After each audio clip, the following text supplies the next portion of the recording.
नमस्कार मित्रों, गुरुकुल की इस व्याख्यान माला में आप सब लोगों का स्वागत है। मैं doctor Pankaj Kumar Mishra, associate professor, St Stephen's College, एक बार फिर से आप लोगों के सामने मृच्छकटिकम लेकर के उपस्थित हूँ। मृच्छकटिकम में हम लोग अभी शर्विलक और वसंत सेना के प्रसंग को देख रहे हैं। इस अंक में शर्विलक मदनिका को वसंत सेना से मुक्त कराने का प्रयास करता है। उससे पूर्व बेचारा प्रेमी शर्विलक चारुदत्त के घर में चोरी करके और वहां से आभूषण लेकर आता है, जिस आभूषण से वह वसंत सेना की कह सकते हैं कि दासत्व से, दासीत्व से मदनिका को विमुक्त करवाएगा। बीच में कुछ एक मिसअंडरस्टैंडिंग सी क्रिएट हुई है मदनिका और शर्विलक के बीच में, जिसके विषय में हम लोगों ने इसे पूर्व के लेक्चर में देखा। अब उसी को हम लोग आगे कंटिन्यू करते हैं कि किस प्रकार जब मदनिका ने चोरी के विषय में यह सुना कि चारुदत्त के घर में उन्होंने चोरी की है, और उसके बाद मदनिका के मन में थोड़ी सी विपरीत सी बातें जगती है कि कहीं चारुदत्त मारा तो नहीं गया, चारुदत्त घायल तो नहीं हो गया। तो उसी के प्रश्न से जो एक समस्या उत्पन्न होती है, उसी आवेग में शर्विलक जल रहा है कि मैं जिस मदनिका के लिए सर्वस्व परित्याग करके, जिसके लिए मैंने चोरी का कार्य करके उनको छुड़ाने की सोची, ये मदनिका तो किसी और पुरुष के बारे में पूछ रही है मेरे से कि वह मारा तो नहीं गया और वो ठीक तो है, और अगर ठीक है, मारा नहीं गया, तो ये बहुत ही अच्छा, और ये सुनकर के मुझे बड़ा प्रिय का बोध हो रहा है।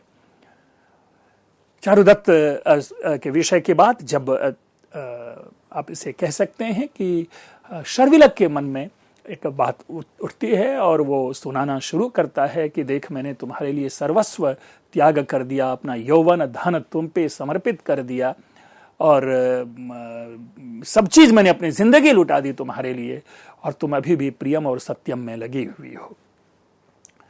वसंत सेना जो वहां पर एक अन्यमनस्क की स्थिति में थी, वो इन दोनों के संवाद को सुन रही है, और जब शर्विलक के उस ईर्ष्या को वह आत्मसात करती है और शर्विलक के उस क्रोध को, उस गुस्से को जब समझने की कोशिश करती है, तो अपने ही मन में मुस्कुराते हुए कहती है, ओ अस्य अस्थाने आवेग। ये जो इसका जो आवेग है, इसका जो क्रोध है, गुस्सा है शर्विलक का, वो अस्थाने अर्थात अनुचित स्थान पर है। यानी शर्विलक बिना जाने समझे जो है यह उत्तेजित हो रहा है, आवेग में है या क्रोध में है, अन्य अर्थात दूसरे शब्दों में मदनिका की मनोभावना के विपरीत आचरण कर रहा है। शर्विलक कंटिन्यू किए हुए अपने से सर्वथा हर प्रकार से। जब शर्विलक ने यह कहा कि नरानाम यत्र हूयन्ते यौवनानि धनानि च, कि जो मनुष्य सारे के सारे इस प्रेम की अग्नि में, इस रति ज्वाला में और प्रणय रूपी ईंधन से जो प्रज्वलित जो सूरत की अग्नि है, जो रति की अग्नि है, इसमें जो रहने वाला नर है, वो सर्वस्व अपना न्योछावर कर देते हैं। उसी के आगे कंटिन्यू करते हुए कहता है, सर्वथा अपंडिता ते पुरुषाः मताः में ये स्त्रीषु च विश्वसन्ति, कि वे पुरुष अपंडित हैं, मूर्ख हैं। मे मता यानी मेरे मत, मैं ऐसा मानता हूं, मैं जानता हूं, मैं ये कह रहा हूं, समझ पा रहा हूं कि ते पुरुषाः अपंडिताः, वो पुरुष मूर्ख होते हैं। ये स्त्रीषु च श्रीषु च विश्वसन्ति, जो स्त्रियों के ऊपर विश्वास करते हैं और जो संपत्ति के ऊपर विश्वास करते हैं। क्योंकि जिस प्रकार संपत्ति जो है वो चिरस्थायी नहीं होती, जिस प्रकार संपत्ति क्षण भंगुर होती है, उसी प्रकार स्त्रियां भी जीवन में किसी भी प्रेमी किसी का साथ देने वाली नहीं होती। इसलिए जो पुरुष ऐसा समझता है वो पुरुष मूर्ख है। क्यों? क्योंकि देखिए, श्रियो ही कुर्वन्ति तथैव नार्यः, कि जिस प्रकार श्री यानी संपत्ति व्यवहार करती हैं, उसी प्रकार नारियां भी, स्त्रियां भी व्यवहार करती हैं। कैसे? भुजंग कन्या परिसर्पणानि, भुजंग कन्या की तरह, भुजंगिनी की तरह, सर्पिणी की तरह वह जो है कुटिल मार्ग में गमन करती है, टेढ़े मार्ग का अनुसरण करती है।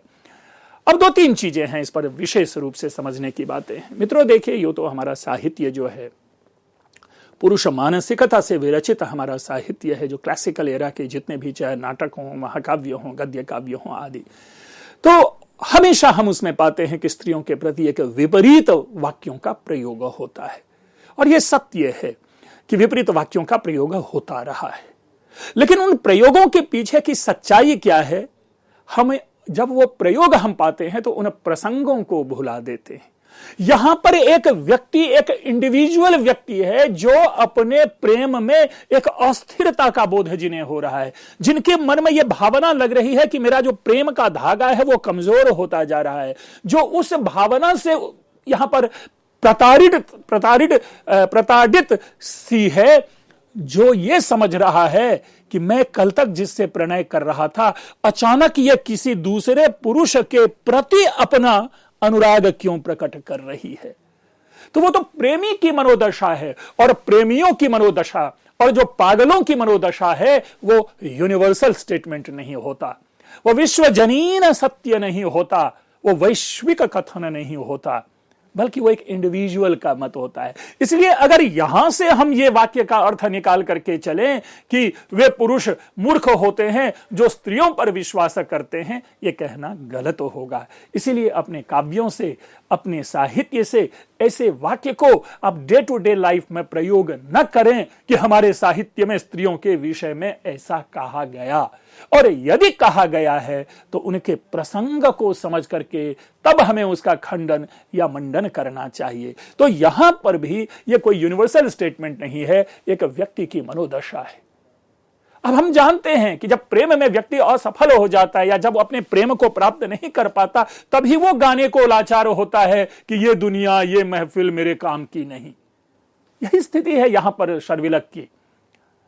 फिर कहते हैं कि जिस प्रकार संपत्ति व्यवहार करती है, स्वाभाविक है कि संपत्ति जो है मनुष्य के पास चिरस्थायी नहीं होती। अभी हमने कहा और हम सभी जानते हैं, महान सम्राट सिकंदर भी जब उनकी मृत्यु होती है तो अपने साथ वह कुछ लेकर के नहीं जाता। बड़े से बड़े ये सत्य है, और नियति की इस जो परंपरा है, नियति का जो यह कटु सत्य है, हम उनके पीछे नहीं जा सकते। लेकिन कह दिया कि उसी प्रकार नारियां भी व्यवहार करती हैं।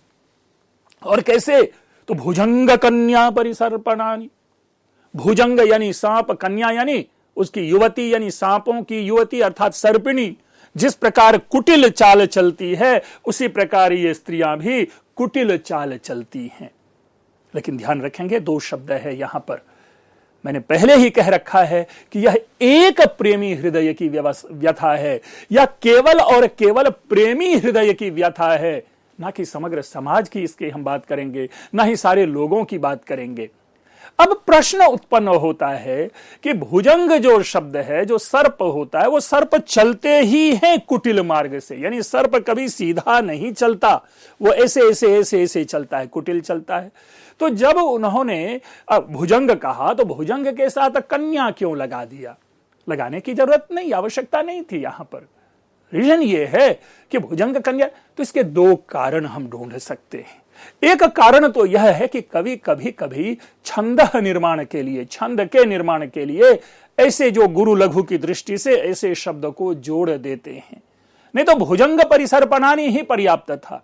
भुजंग कन्या कहने की कोई आवश्यकता नहीं थी, तो कन्या मानो वहां पे ला करके उन्होंने उसे छंद पूर्ति की है।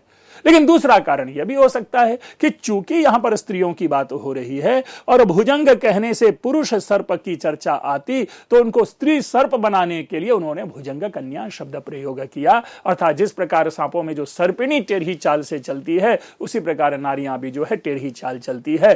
किसी पर ऐसी नारियों पर विश्वास नहीं करना चाहिए।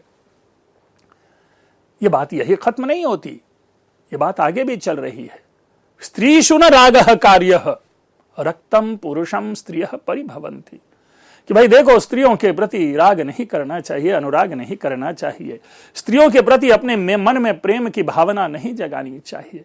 अब भाई ये क्यों कह रहे हो?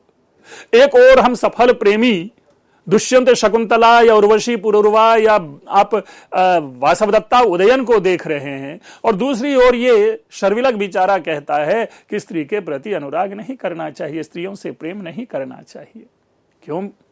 क्योंकि रक्तम पुरुषम स्त्रियः परिभवन्ति, यानी जो पुरुष किसी स्त्री से, किसी युवती से या अपनी प्रेमिका से प्रेम करता है, उस पुरुष को ये जो स्त्रियां होती है, ये जो प्रेमिकाएं जो होती है, युवतियां होती है, वो परिभवंती अर्थात उनका अपमान कर देती है, अर्थात उनके प्रणय के प्रति समर्पित नहीं रहती हैं।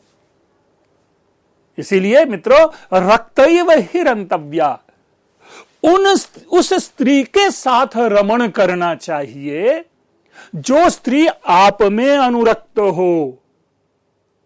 ठीक है ना? यानी जो आपसे वास्तविक प्रेम प्रदर्शित करे, उसी के प्रति आप प्रेम अपना प्रकट करो। अन्यथा जो आपके प्रति अनुरक्त नहीं है, देखिए कह रहा है विरक्त भावातु हातव्या, अर्थात जो विरक्त भाव वाले हैं, जो आपके प्रति प्रेम नहीं करती, आपसे अनुरक्त नहीं है, उनको छोड़ देना चाहिए। अर्थात हे मदनिका, तुम मेरे प्रति अनुरक्त नहीं हो, क्योंकि तुम किसी और के विषय में तब से मेरे से इंक्वायरी कर रही हो, पूछ रही हो कि वो मारा तो नहीं गया, वो घायल तो नहीं हुआ, और जब मैंने कहा कि नहीं वह मारा नहीं गया, वो घायल नहीं हुआ, तो तुम फिर से पूछती हो प्रश्न बना करके सत्यम। तो मैंने फिर कहा कि हाँ ये सत्य है, मैंने नहीं मारा, मैंने नहीं किसी को घायल किया, और मैं जो शर्विलक हूं वो डरे हुए और सोए हुए के ऊपर में प्रहार नहीं करता। तो फिर उसके बाद तुम कह बैठती हो प्रियम, अर्थात चलो ये सुनकर के मुझे अच्छा लगा, मुझे सांत्वना मिली कि चलो वो मारा नहीं गया।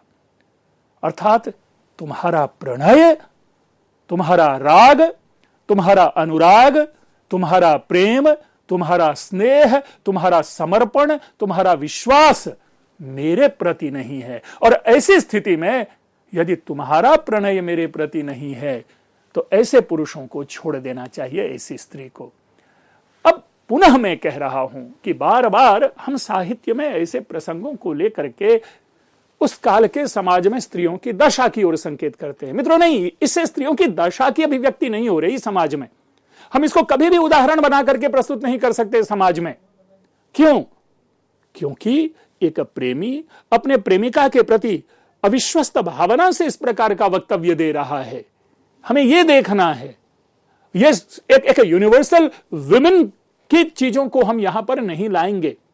और जब भी कभी स्त्रियों के प्रति इस प्रकार के विचार आए हैं, तो वो एक इंडिविजुअल का है। हम आप सभी जानते हैं कि महाकवि विशाखा दत्त ने अपने मुद्रा राक्षसम नामक नाटक में ऐसे ही कुछ दो चार विचार जो है स्त्रियों के प्रति उन्होंने प्रकट किए हैं। तो वो नाटककार का इंडिविजुअल विचार है। और मैं कभी कभी यहां तक टिप्पणी कर देता हूं कि ऐसा प्रतीत होता है कि वो विशाखा दत्त जिसने अपने पूरे नाटक में एक भी स्त्री पात्र को नहीं रखा, उनको क्या आवश्यकता पड़ी है अपने नाटक में स्त्रियों के ऊपर में विपरीत टिप्पणी करने की। तो तब हम वहां पर एक निष्कर्ष निकालते हुए अपने छात्रों के सामने रखते हैं कि ऐसा प्रतीत होता है कि प्रणय जीवन में विशाखा दत्त के प्रति किसी स्त्री ने एक अविश्वास की भावना जगाई होगी। अर्थात जिसके प्रति विशाखा दत्त अनुरक्त होगा, वह स्त्री विशाखा दत्त के प्रति अनुरक्त नहीं रही होगी, इसलिए वो बार बार स्त्रियों के प्रति में ऐसा कह रहा है। तो ऐसी बातों से हम समाज का निर्माण नहीं करते। समाज का निर्माण किससे करते हैं, वो आगे आएगा। सुष्ठु खलु, अब यहां जो है वो पुनः मैंने कहा कि शर्विलक अभी उत्तेजना में है, आवेग में है, बेचारा हिला हुआ है, हिल सा गया है मदनिका के व्यवहार से, मदनिका के प्रश्न से। जबकि बात बहुत बड़ी नहीं है, एक सामान्य सी एक स्वीकारोक्ति थी और कुछ नहीं। लेकिन हम अगर यहां पर एक स्त्री मानसिकता के अनुरूप पुरुष के व्यवहार की बात करें, तो यह भी तो कह सकते कि पुरुष भी स्त्रियों के प्रति सदैव सशंकित होते हैं, पुरुष भी स्त्रियों के ऊपर में कभी विश्वास नहीं करते। तो कमेंट करने के लिए तो दोनों पक्षों के साथ आना चाहिए। लेकिन जैसा हमने कहा कि हमारे साहित्य, हमारे नाटक, हमारे काव्य एक पुरुष मनोभावना के अनुसार लिखे गए हैं, इसलिए उसमें केवल और केवल हम पुरुष मानसिकता को प्राप्त करते हैं। स्त्री मानसिकता का यथार्थ चित्रण ऐसे साहित्य में प्रायशः प्राप्त नहीं होते। अब देखिए आगे क्या कह रहा है कि सुष्ठु खलु इदम उच्यते, कि सुष्ठु खलु इदम उच्यते, कि किसी ने ठीक ही कहा है। अब इस वाक्य को अगर ले लें, इस वाक्य को आधार बना लें, तो आगे जो आने वाला पद्य होगा उस पद्य का लेखक, जो मूल लेखक है, वह मृच्छकटिकम के जो नाटककार हैं उसे नहीं माना जाना चाहिए, क्योंकि ऐसा लग रहा है कि नाटककार ने समाज में प्रचलित किसी पद्य को या अपने से पूर्व किसी व्यक्ति के पद्य को यहां पर उपस्थित कर दिया है। देखिए क्या कह रहे हैं, एताह हसंति च रुदंति च वित्त हेतु। एताह, ध्यान रखिएगा, स्त्रीलिंग शब्द, यानी ये स्त्रियां, अर्थात स्त्रियां जो होती हैं वे हंसती हैं या रोती हैं, वो केवल वित्त हेतु, धन के लिए। स्त्रियों को स्वार्थी बना दिया एक वाक्य में कि स्त्रियां केवल और केवल धन के लिए ही आपके सामने हंसती और रोती हैं। विश्वासयन्ति पुरुषम न तो विश्वसंति, पुरुषों को विश्वास दिलाती हैं लेकिन पुरुषों के ऊपर में विश्वास नहीं करती हैं। तस्मान नरेण कुलशील समन्वितेन, इसलिए कुलशील समन्वितेन नरेण, अर्थात श्रेष्ठ कुल में सच्चरित्र, अर्थात शील से, सच्चरित्रता से युक्त श्रेष्ठ कुल में जो उत्पन्न मनुष्य हैं, ऐसे मनुष्यों के द्वारा वेश्याः श्मशान सुमना इव वर्जनीयाः, ये जो वेश्याएं होती हैं उनको श्मशान के फूल की तरह, पुष्प की तरह छोड़ देना चाहिए। मित्रों, जिस प्रकार श्मशान से, ये एक सामान्य है, इसमें कोई विशेष बात नहीं है कि मनुष्य श्मशान से कोई भी पदार्थ अपने घर नहीं लाता, अपने साथ नहीं लाता, अशुभ माना जाता है, अपवित्र माना जाता है, शोक का विषय माना जाता है। पूरे विश्व की समस्त जो मनोदशा है, उस मनोदशा से निकलने वाले आंसुओं की बूंदें उन चीजों में देखी जाती है। तो ऐसे जो श्मशान पुष्प होते हैं उनको लोग छोड़ देते हैं।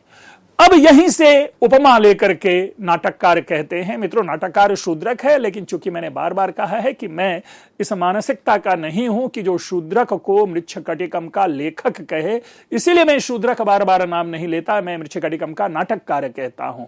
अस्तु, तो नाटककार यहां कह रहे हैं कि जिस प्रकार हम श्मशान के पुष्प का परित्याग कर देते, उसी प्रकार इन वेश्याओं का भी परित्याग कर देना चाहिए, क्योंकि ये जो वेश्याएं होती हैं, अब देखिए एक चीज ध्यान रखेंगे, अभी हम सामान्य चर्चा कर पा रहे थे जहां पर कि एक समस्त स्त्रियों के ऊपर में टिप्पणी थी, लेकिन यहां अब एक विशेष स्त्री है, वो मदनिका, जिसके लिए वेश्या शब्द प्रयोग आया है। अब ये जो है, ये specially it is for Madanika only, it is not for any woman, और it is not for universal woman. ये केवल और केवल जो है उस वेश्या रूप जो मदनिका है उसके ऊपर में टिप्पणी है कि ऐसी वेश्याओं को परित्याग कर देना चाहिए जो हंसती भी हैं और रोती भी हैं, तो केवल धन प्राप्ति के लिए। ये पुरुषों को विश्वास दिलाती हैं कि मैं तुम ही से प्रेम करती हूं, लेकिन उस पुरुष के ऊपर में ये वेश्याएं विश्वास नहीं करती। इसलिए जो श्रेष्ठ कुल में उत्पन्न और जो सच्चरित्रता से जो युक्त व्यक्ति है, ऐसे व्यक्ति को ऐसी वेश्याओं के साथ प्रणय नहीं करना चाहिए। मैं तो एक और नई बात इससे निकल गई, कुलशील समन्वितेन। अगर कुलशील समन्वित है तो फिर वेश्या के यहां क्यों जाएगा? तो वेश्या, क्योंकि वेश्या जो है कुलशील, वेश्या के पास क्यों जाएगा ऐसा कुलशील समन्वित व्यक्ति? तो इसलिए हमें उस काल के समाज की ओर दृष्टि डालनी होती है कि इस प्रकार के प्रयोग से ऐसा प्रतीत होता है कि वेश्याओं के घर अच्छे लोग भी जाया करते थे। परिवार के जो समाज के श्रेष्ठ लोग होते थे, उन लोगों का भी गमनागमन इन वेश्याओं के यहां होता था। और आप लोगों ने एक जरूर पढ़ा होगा, एक दो उपन्यास हिंदी में, एक तो आम्रपाली जिसके बाद में मूवी भी आई, और दूसरा चित्रलेखा जिस पर भी मूवी बनी, जिसका गाना है संसार से भागे फिरते हो भगवान को क्या तुम पाओगे। उसमें भी आप देखेंगे कि यहां तक कि साधु सन्यासी और राजा एक चित्रलेखा के प्रति अपना प्रेम में जो है वो सर्वस्व न्योछावर के लिए तैयार है। अस्तु, तो ये इसका मतलब उस काल का जो समाज है, उस समाज में वेश्याओं के यहां जाना या ना जाना ऐसी किसी भी प्रकार की वर्जना नहीं थी। और श्रेष्ठ कुल के लोगों का भी प्रणय संबंध वेश्याओं के साथ होता था। तो उन्हीं के लिए मानो एक दिशा निर्देश है कि ऐसे जो श्रेष्ठ कुल और श्रेष्ठ जो चरित्र वाले व्यक्ति होते हैं उनको वेश्याओं के साथ प्रणय नहीं करना चाहिए और वेश्या का परित्याग उसी प्रकार कर देना चाहिए जिस प्रकार मनुष्य स्मशान के पुष्पों को छोड़ देता है, उसका परित्याग कर देता है। Sharvilak is continued, he is not living, यहां पर वो छोड़ नहीं रहा है और स्त्रियों के प्रति मानो हाथ धोकर के पीछे पड़ा हुआ है और एक से एक अलग से प्रकार की कल्पना करके यहां पर अपने संवाद को प्रस्तुत कर रहा है और जिनके सर्जक वृक्षकटिकम के नाटककार हैं।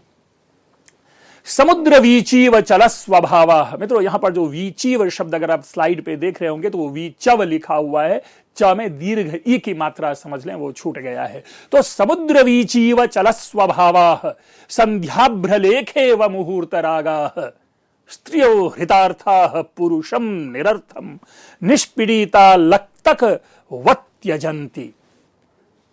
आलक्तक वत ये शब्द निकाल लीजिए। आलक्तक क्या होता है? महावर, आलता। स्त्रियां अपने श्रृंगार के लिए पैरों में जो लाल कलर का जो रंग लगाती हैं, सजाती हैं, उसी को अलक्त कहते हैं।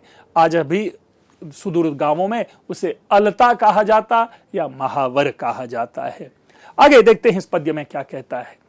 स्त्रियों को कहा गया समुद्र वीची व चल स्वभाव, यानी समुद्र की लहर की तरह, तरंग की तरह जो स्त्रियां होती है वो चंचल स्वभाव वाली होती हैं। अर्थात स्त्रियां किसी एक जगह टिकने वाली नहीं होती। जिस प्रकार समुद्र की लहर किसी एक जगह पे उठ करके वहीं नहीं गिरती, उसी प्रकार जो स्त्रियां जो होती है वो चंचल स्वभाव की होती है, किसी एक के साथ रह करके नहीं टिकती, अन्यत्र भी गमन करती रहती है। क्षमा करेंगे, शर्विलक का ये डायलॉग है।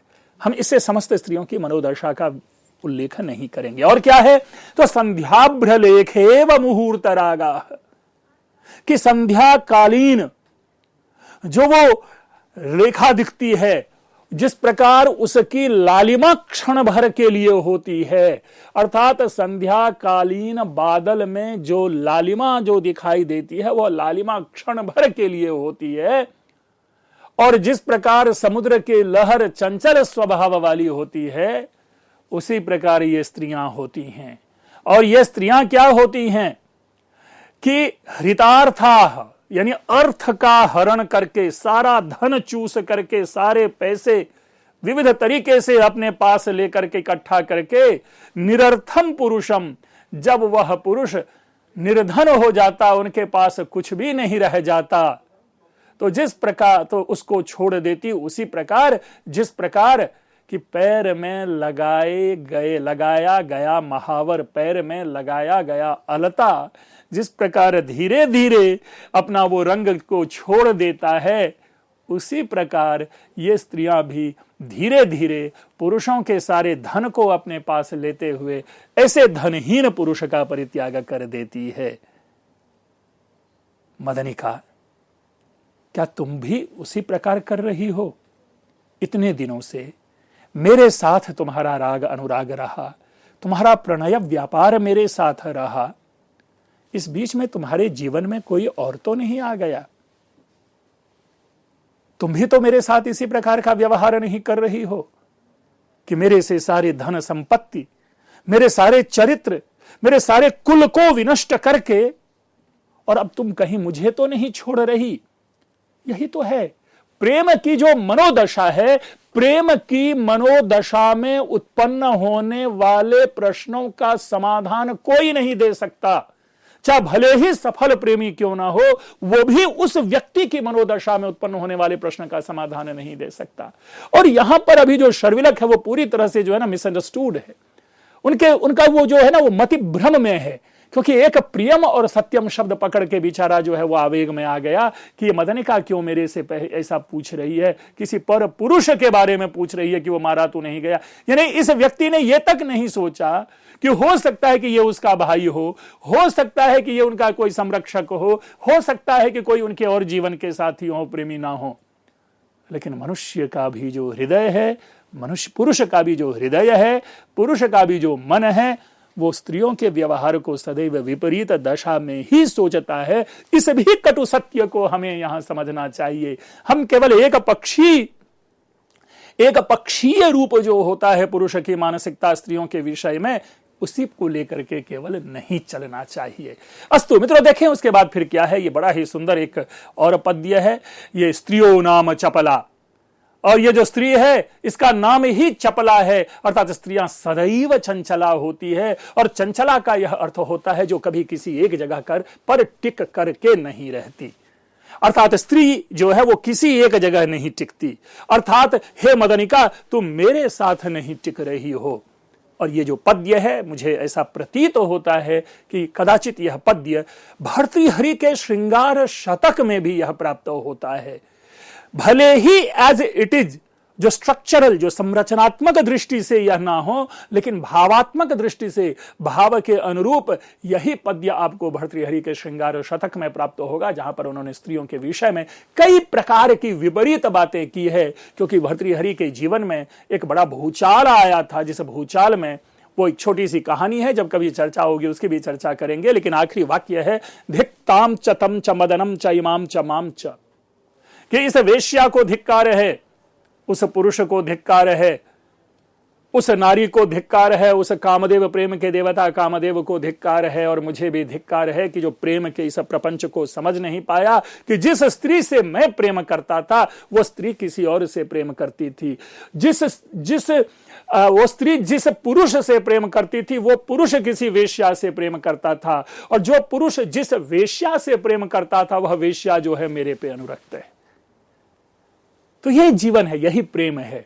और उसी को मानो सार रूप में स्त्रियों के विषय में एक पुरुष का जो एक स्पेशल स्टेटमेंट है, उसे सुनिए कि अन्यम मनुष्यम हृदयेन कृत्वा, कि स्त्रियां जो होती है हृदय में किसी अन्य मनुष्य को रख करके, यानी किसी अन्य पुरुष को रख करके, अन्यम ततो दृष्टिभिराह्वयन्ति, और आंखों से किसी और को देखती रहती है, यानी दिल में कोई और, आंखों में कोई और अन्यत्र मुंचन्ति मद प्रसेकम, और मद से जो युक्त है ऐसे को छोड़ देती है, और अन्यम शरीरेण च कामयन्ते, और शरीर से किसी और के साथ रहती है।